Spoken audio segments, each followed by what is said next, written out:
जीवन चक्र हमेशा चलता रहता है।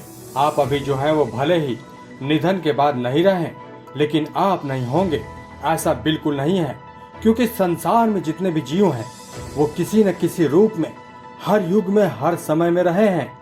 ये अलग बात है कि आज आप मनुष्य हैं तो अगले जन्म में पशु भी हो सकते हैं, या फिर ये भी संभव है कि आपको अपने कर्मों के कारण कुछ समय तक अशरीरी बनकर भटकना पड़े, यानी आप भूत प्रेत या फिर पितृ के रूप में मौजूद रहेंगे। लेकिन ये क्रम कभी रुकता नहीं है।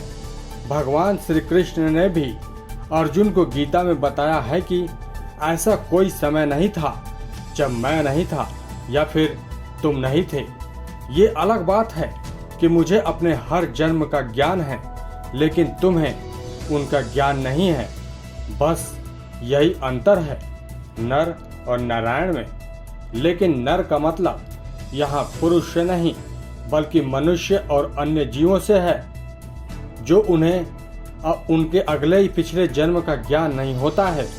हाँ, कभी कभी कुछ ऐसे मामले सामने आ जाते हैं जब व्यक्ति को अपने पूर्व जन्म की बातें याद रहती हैं, और ऐसे कई मामले आपने पढ़ा या फिर सुना होगा कि पूर्व जन्म में जो भी पुरुष था वो अगले जन्म में स्त्री रूप में जन्म लिया है।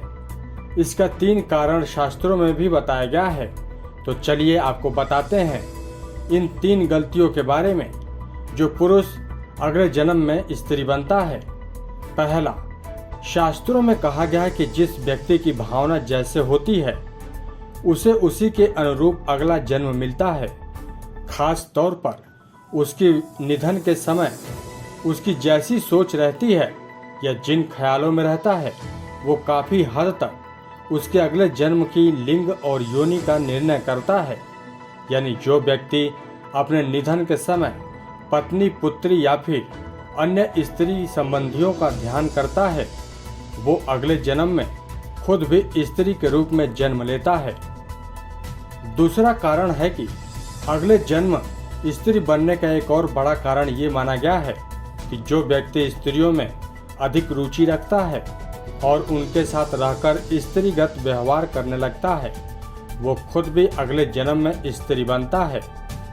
जबकि वहीं तीसरा कारण यह है कि जिनसे पुरुष को अगले जन्म में स्त्री बनना पड़ता है वो स्त्रियों को सताना, स्त्रियों का अपमान करना।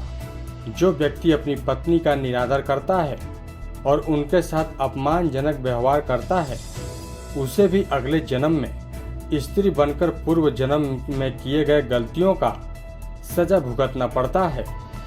तो दोस्तों, आपको अगर हमारी जानकारी अच्छी लगी है तो आप हमें कमेंट करके ज़रूर बताएं।